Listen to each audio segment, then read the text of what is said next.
किसी को अच्छा लगे ना लगे, पर गहलोत जी निर्विवाद रूप से 15 साल लगातार राजस्थान के मुख्यमंत्री रहे। सारी दुनिया को ये बात माननी पड़ी। हो सकता है भारतीय जनता पार्टी के लोग हों, हो सकता है आपकी कोई और विचारधारा हो, पर ये शाश्वत सत्य है कि वो हमारे मुख्यमंत्री थे और आज भी हैं। एक ऐसे व्यक्तित्व को एक निवेदन और करना चाहता हूं। पता नहीं आजकल दो लोग मुंह से निकालते ही बातों का कितना अर्थ निकालने लगते हैं।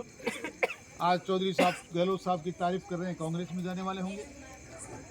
इन बातों का कोई लेना देना नहीं होता। सच्चाई को सच्चाई कहना पड़ती है।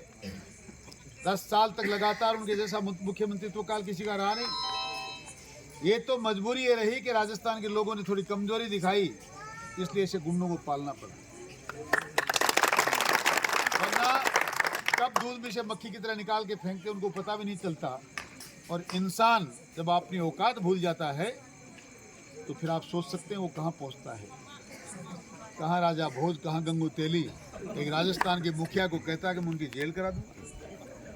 मैं तो धन्यवाद देना चाहता हूँ उनके साहस को, उनके धैर्य को।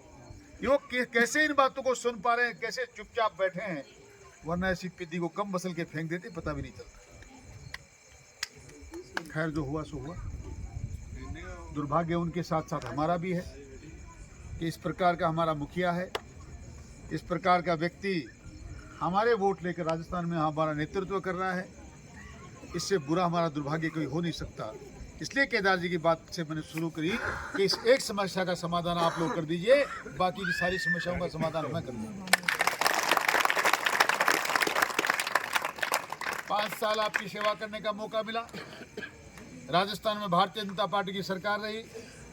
माननीय वसुंधरा जी के नेतृत्व हमने 5 साल इस नगर पालिका को, उस टाइम ये ग्राम पंचायत का स्वरूप था, डिवाइडर बने, लाइटें लगी।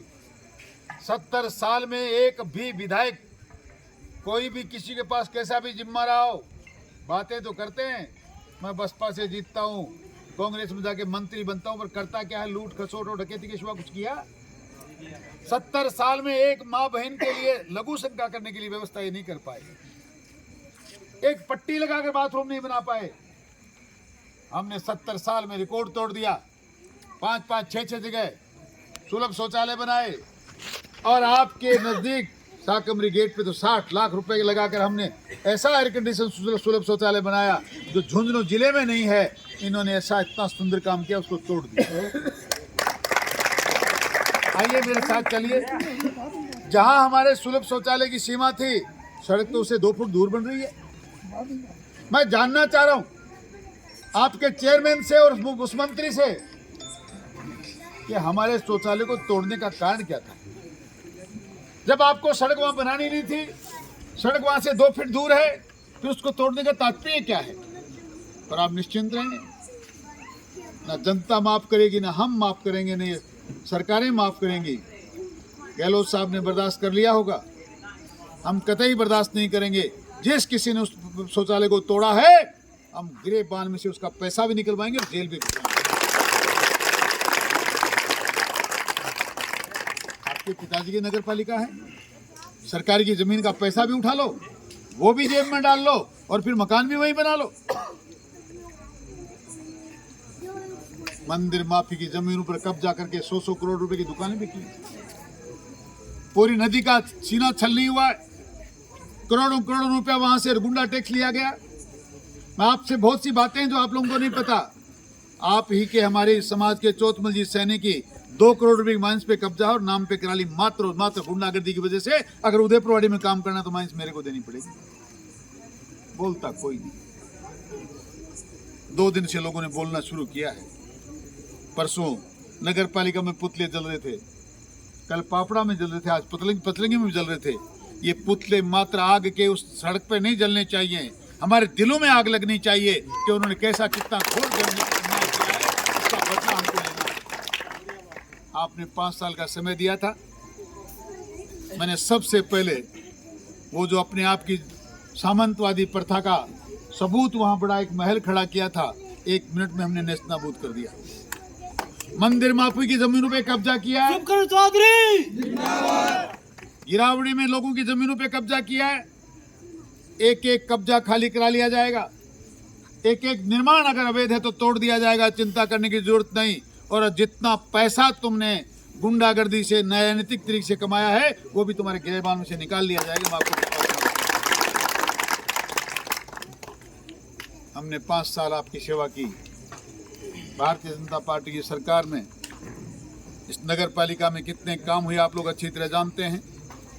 डहर में, निचले डहर में एक ऐसा रास्ता जिसमें हाथी डूब जाता था, दिन में बहन बेटियों को चलते हुए डर लगता था।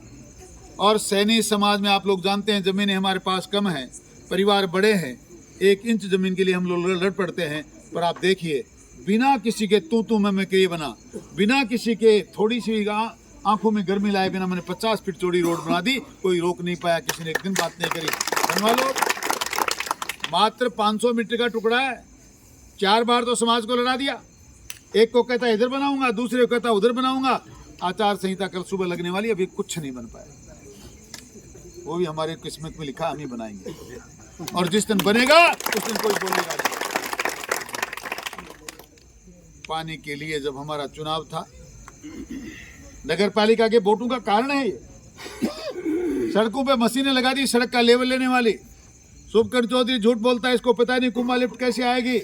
हमने देखो लेवल की मशीन लगाई है, ये यमुना का पानी लाने के लिए उत्तर प्रदेश से यहाँ तक का लेवल निकाल रही है।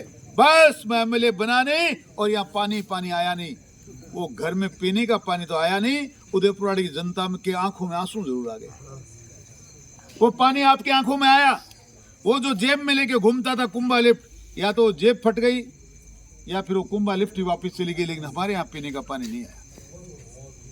मैं आपसे निवेदन करना चाहता हूँ, मेरा मात्र एक सपना पिछली बार भी था, मेरा दुर्भाग्य है कि मैं वो सपना पूरा नहीं कर पाया।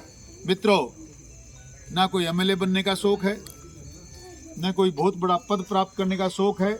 एक बार और आप बनाओगे तो भी मैं पूर्व विधायक कहलवाऊंगा।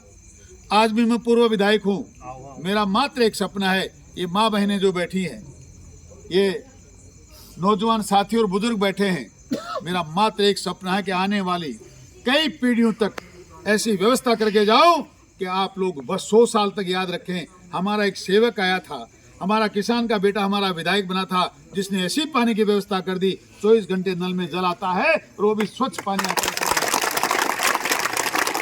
मैं वर्षों की बात नहीं करता, मात्र 2 साल में, क्योंकि 2000 करोड़ रुपए का प्रोजेक्ट, और मैं 2 साल में इसलिए करने का वादा करता हूँ कि मुझे पता है वो फाइल है कहाँ।